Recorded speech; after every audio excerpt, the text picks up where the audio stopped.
আজি আমার ব্যস্ত জীবনত মানসিক চাপৰ কোনো অভাৱ নাই। আৰু মানসিক চাপৰ পৰা মুক্তি পাবলৈ পৰামৰ্শদাতা, চিকিৎসক আৰু বিভিন্ন ব্যক্তিৰ পৰামৰ্শ লওঁ। কিন্তু আপুনি জানেনে যে শ্ৰীমদ্ভগৱদ গীতাই ইতিমধ্যে এই সমস্যাবোৰৰ সমাধান দি থৈছে। গীতাৰ এই উপদেশবোৰৰ শুদ্ধ অৰ্থ যদি আমি পালন কৰিব পাৰোঁ, তেন্তে আমি নিজেই বহু সমস্যাৰ সমাধান কৰিব পাৰিম। কোৱা হয় যে গীতাৰ মৰ্ম বুজি পোৱা জনে জীৱনৰ প্ৰকৃত অৰ্থ বুজি পাইছে।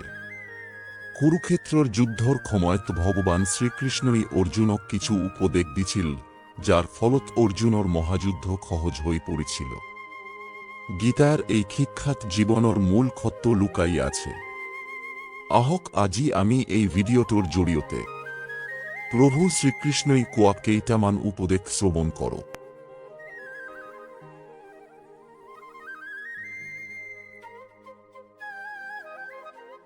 প্ৰভু শ্ৰীকৃষ্ণই গীতাত কৈছে, যিজনে কৰ্মত নিষ্ক্ৰিয়তা আৰু নিষ্ক্ৰিয়তাত কৰ্ম দেখে, তেওঁ এজন বুদ্ধিমান ব্যক্তি। হে অৰ্জুন, মই এই পৃথিৱীৰ মধুৰ সুগন্ধি, মই এই অগ্নিৰ তাপ, মই এই সকলো জীৱৰ জীৱন, আৰু মই এই তপস্বীসকলৰ আত্মসংযম। তুমি তেওঁৰ প্ৰতি ক্ষোভ প্ৰকাশ কৰিছা, যিজনৰ প্ৰতি ক্ষোভ কৰা যোগ্য নহয়, তথাপিও সান্তনা দিছা। জ্ঞানী মানুহে জীৱিত বা মৃত লোকৰ বাবেও ক্ষোভ নকৰে। এজন বুদ্ধিমান ব্যক্তিয়ে মোহ নোহোৱাকৈ সমাজ কল্যাণৰ বাবে কাম কৰিব লাগে। কৰ্মই মোক বান্ধিব নোৱাৰে, কিয়নো মোৰ কৰ্মফলৰ প্ৰতি কোনো কামনা নাই। কৰ্মযোগ বাস্তৱত এক পৰম ৰহস্য। কৰ্মই তেওঁক কেতিয়াও বান্ধিব নোৱাৰে যিজনে কৰ্ম ত্যাগ কৰিছে। নিজৰ অত্যাৱশ্যকীয় কৰ্মবোৰ কৰি যাওক, কিয়নো আচলতে নিষ্ক্ৰিয় হৈ থকাতকৈ কৰ্ম শ্ৰেষ্ঠ। অজ্ঞানতাক আত্মজ্ঞানৰ তৰোৱালেৰে কাটি হৃদয়ৰ পৰা অজ্ঞানতাৰ সন্দেহ আঁতৰাই অনুশাসিত হওক। মানুহৰ মনুষ্যত্ব তেওঁৰ বিশ্বাসৰ দ্বাৰা নিৰ্মাণ হয়। তেওঁৰ মনত যেনেকুৱা বিশ্বাসৰ সৃষ্টি হয়, তেনেকুৱাই মনুষ্যত্বৰ গঠন হয়।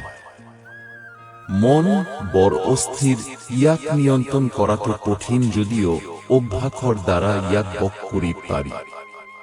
নৰকৰ তিনিখন দুৱাৰ হ'ল কামনা, ক্ৰোধ আৰু লোভ। খঙে বিভ্ৰান্তিৰ সৃষ্টি কৰে, বিভ্ৰান্তিয়ে বুদ্ধি অস্থিৰ কৰি তোলে। যেতিয়া বুদ্ধি অস্থিৰ হৈ পৰে তেতিয়া যুক্তি ধ্বংস হয়। যেতিয়া যুক্তিও ধ্বংস হয়, তেতিয়া মানুহ ভাঙি যায়। মন ইন্দ্ৰিয়, উশাহ নিশাহ আৰু আবেগৰ কাৰ্যকলাপৰ জৰিয়তে ঈশ্বৰৰ শক্তি সদায় আপোনাৰ লগত থাকে আৰু আপোনাক কেৱল যন্ত্ৰ হিচাপে ব্যৱহাৰ কৰি অহৰহ সকলো কাম কৰি আছে। জ্ঞানী ব্যক্তিয়ে জ্ঞান আৰু কৰ্মক এক বুলি ভাবে, কেৱল তেওঁহে প্ৰকৃত অৰ্থ দেখে। জ্ঞানপ্ৰাপ্ত ব্যক্তিৰ বাবে আৱৰ্জনাৰ দম, শিল আৰু সোণ সকলো একে। যিটো বাস্তৱ নহয়, কেতিয়াও নাছিল আৰু কেতিয়াও নহব, সেইটোলৈ ভয় নকৰিব। যি বাস্তৱ, সি সদায় থাকিব আৰু তাক কেতিয়াও ধ্বংস কৰিব নোৱাৰে। জন্মৰ বাবে মৃত্যু যিমান নিশ্চিত, মৃতজনৰ বাবেও জন্মৰ সিমান নিশ্চিত। সেয়েহে অনিবাৰ্য কথাৰ বাবে ক্ষোভ নকৰিব। যিসকলে মনটোক নিয়ন্ত্ৰণ নকৰে, তেওঁলোকৰ বাবে ই শত্ৰুৰ দৰে কাম কৰে। সকলোবিলাকেই পৰিৱৰ্তনশীল। সময়ৰ লগে লগে মানুহ সলনি হৈ যায়। সমাজ ব্যৱস্থাৰো পৰিৱৰ্তন হয়। কথাতেই আছে, পৰিৱৰ্তনেই সংসাৰৰ মূল ধৰ্ম। আসল কথা, জগতখনেই পৰিৱৰ্তনশীল, অৰ্থাৎ পৰিৱৰ্তনেই অটল সত্য। পৃথিৱীত কোনেও পৰচৰ্চা কৰি সফল হ'ব পৰা নাই, সফল হৈছে নিজক চৰ্চা কৰিহে। প্ৰজ্বলিত অগ্নিয়ে যেনেকৈ জ্বলন্ত কাঠক ছাইত পৰিণত কৰে, ঠিক একেইভাৱে আমাৰ জ্ঞানৰ পোহৰেও আমাৰ মনৰ মাজত থকা আত্মঅহংকাৰক ছাইত পৰিণত কৰে। আত্মাৰ জন্ম নাই নে তাৰ কেতিয়াবা মৃত্যু হয়। শরীর নষ্ট হয়ে গেলেও আত্মা নষ্ট হয়ে না যায়। যে ব্যক্তি পরিশ্রমের দ্বারা ধন সম্পত্তি অর্জন করে সেই ব্যক্তি জনে জানে কষ্ট কি, কিন্তু যে ব্যক্তি বিনা পরিশ্রমেই সকল বিলাক পায় যায় সেই জনে নেজানে জীবনের বাস্তবতা কি। সকল বিলাকরেই ধ্বংস অনিবার্য। জড় জীব সকল বিলাকরেই নির্দিষ্ট জীবন চক্র আছে, কোনোই স্থায়ী বা অমর নহয়। সর্বদা মনত রাখিবা, জীবনটো যিমান কঠিন পরিস্থিতির মাজেৰে পার হয়ে যাব, তোমার ব্যক্তিত্ব সিমানেই প্রখর হব। যিটো ঘটিবলৈ গৈ আছে সেইটো ঘটিবই, যিটো ঘটিবলগা নাই সেইটো কেতিয়াও নঘটে। এনেকুৱা নিশ্চয়তাপূৰ্ণ মনোভাৱ যাৰ মাজত আছে তেওঁক কেতিয়াও দুশ্চিন্তাই কষ্ট দিব নোৱাৰে। পৰিশ্ৰমে ধন আনে, পুণ্যই আনে সুখ। আলস্যই দাৰিদ্ৰ আনে, পাপে আনে দুখ।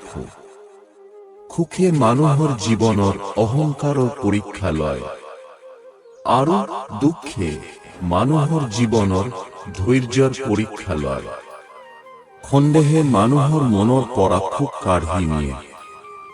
যি ব্যক্তি সন্দেহ প্ৰবণ হয় সেইজনে ইহলোক কিংবা পৰলোক কতোৱে শান্তি নাপায়।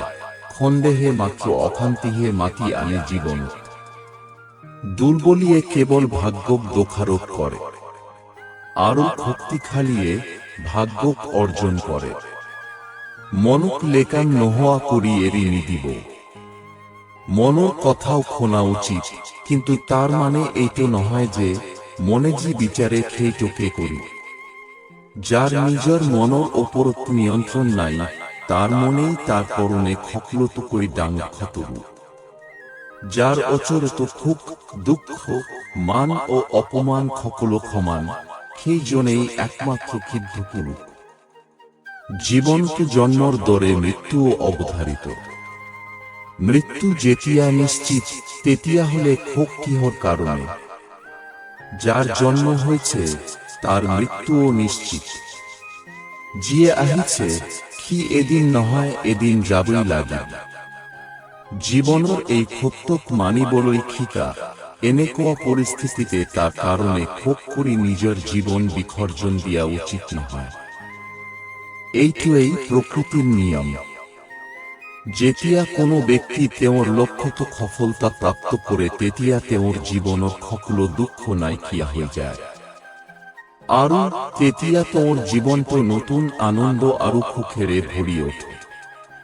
তোমাৰ মন হৈছে তোমাৰ সকলোতকৈ ভাল বন্ধু বা সকলোতকৈ ডাঙৰ শত্ৰুও হ'ব পাৰে।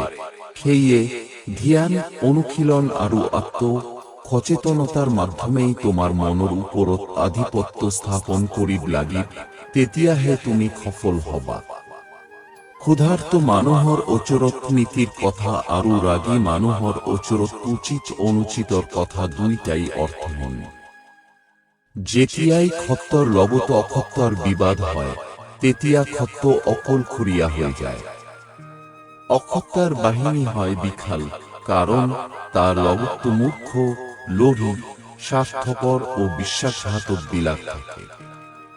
যি সকলে ইচ্ছা ত্যাগ কৰে আৰু আমি আৰু আমাৰ এই লালসাপূৰ্ণ ভাৱনাৰ পৰা মুক্ত হৈ যায় সেইজনেই প্ৰকৃত শান্তি লাভ কৰিব পাৰে।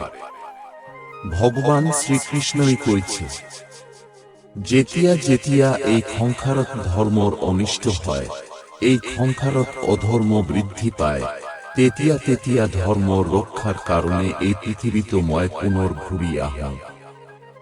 যদি কোনো ঘটনাত মানুহ ভয়প্ৰাপ্ত হয় তেতিয়া তাৰ পৰাজয় হয়, আৰু যি মানুহ সকলো হেৰুৱাইও শান্ত আৰু একাগ্ৰ থাকে সিয়েই জয়ী হয়। সময় কেতিয়াও মানুহৰ নিৰ্দেশিত পথত নচলে, মানুহ সময়ৰ নিৰ্দেশিত পথত চলিব লগা হয়। বহুতে মনতে ভাবে যে সংসাৰৰ কাজকৰ্ম ত্যাগ কৰাই হল সন্ন্যাস। কৰ্ম মাত্ৰই তেওঁলোকে বন্ধন বা দুখৰ কাৰণ বুলি ধৰে, সেয়ে সকলো ধৰণৰ কৰ্মই পৰিত্যাজ্য বুলি মনতে ভাবে। কিন্তু তেওঁলোকে ভুল কৰে, কৰ্ম ত্যাগ কৰা নহয়, কৰ্মফল লোভ ত্যাগ কৰাই হল আসল ত্যাগ বা সন্ন্যাস।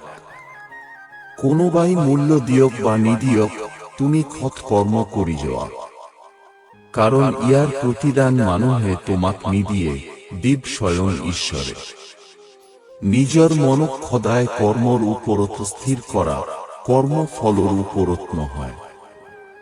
যি ব্যক্তিয়ে ঈশ্বৰ চিন্তা কৰি জীৱন কটায়, সেইজন ব্যক্তি মৃত্যুৰ পিছতো ঈশ্বৰৰ ওচৰত স্থান লাভ কৰে। জীৱনটো সমস্যা যিমানেই থাকক, চিন্তা কৰিলে বাঢ়ি যাব, নিশ্চিন্ত থাকিলে কমি যাব, ধৈৰ্য ৰাখিলে শেষ হৈ যাব, আৰু ভগৱানৰ ওপৰত বিশ্বাস ৰাখিলে সমস্যা সুখলৈ পৰিৱৰ্তন হৈ যাব। জীৱনত অমৰত্ব পাবলৈ হলে সন্মান অৰ্জন কৰিবলৈ শিকা, কাৰণ জীৱন ক্ষণস্থায়ী কিন্তু ব্যক্তিৰ অৰ্জিত সন্মান চিৰস্থায়ী হয়। আমি জীৱনটোলৈ যিমানেই পৰিকল্পনা নকৰোঁ কিয়, সৰ্বক্ষেত্ৰত সেইটোৱেই হ'ব যিটো ভগৱানে বিচাৰিব, আৰু সেইটোৱে কল্যাণকৰ হ'ব। আপোনসকলক গুৰুত্ব দিয়ক। আন কাৰোবাৰ পৰা সন্মান পাবলৈ হলে আপুনি প্ৰথমতে তেওঁলোকক সন্মান দিব লাগে। আপুনি নিজে যাক সন্মান নকৰে তাৰ পৰা আপুনি সন্মান পোৱাৰ আশা কৰিব নোৱাৰে। যি হয় ভালৰ বাবেই হয়। অতীত কলেই আমাৰ দুখ কৰিবলৈ একো নাই। ভৱিষ্যতলৈও অহেতুক চিন্তা নকৰিবা। বৰ্তমান যি ঘটিছে সেইটো ভালৰ বাবেই ঘটিছে। বেয়া সময় আহিলে হতাশ নহবা। মনত ৰাখিবা যি ঘটিছে সেইটো ভালৰ কাৰণেই ঘটিছে। সেয়ে হতাশ নহবা। বেয়া সময়ৰ কলীয়া ডাৱৰ আঁতৰি গলে সোনকালে ভাল দিনৰ আগমন ঘটিব। প্ৰতিশোধ লোৱাৰ প্ৰয়োজন নাই, কেৱল প্ৰতীক্ষা কৰা। যিসকলে তোমাক আঘাত দিছে, সময়ৰ খুঁতক সিহঁতে নিজেই ঘূৰ্ণিপাকত পৰিব। তুমি ভাগ্যৱান হলে নিজৰ চকুৰে সিহঁতৰ পতন দেখিবলৈ পাবা। তোমাৰ কৰ্ম যদি সঠিক হয়, পৃথিৱীৰ সমস্ত মানুহ তোমাৰ বিপক্ষে হলেও জানিবা ঈশ্বৰ তোমাৰ পক্ষত থাকিব। সঞ্চিত সম্পত্তি সম্বন্ধে চিন্তা বন্ধ কৰ। খালি হাতেই আপুনি জন্ম লৈছিলে আৰু সেই অৱস্থাৰেই আপুনি এদিন এই পৃথিৱী এৰি গুচি যাব। মৃত্যুৰ পিছতো আপুনি আপোনাৰ লগত কোনো পাৰ্থিৱ সম্পদ লৈ যাব নোৱাৰে। যদি আমি আমাৰ কষ্টৰ পৰা শিক্ষা গ্ৰহণ নকৰোঁ, তেতিয়াহলে জীৱনত কষ্ট কেতিয়াও শেষ নহব। সঠিক সময়ত সঠিক শব্দ ব্যৱহাৰে, যেনেকৈ এজন অচিনাকি মানুহকো পৰম আত্মীয়তাৰ সম্পৰ্কত আবদ্ধ কৰিব পাৰি, ঠিক তেনেকৈ ভুল শব্দ ব্যৱহাৰে মানুহক পৰম আত্মীয়ৰ পৰা পৰম শত্ৰুত পৰিণত কৰিব পাৰে।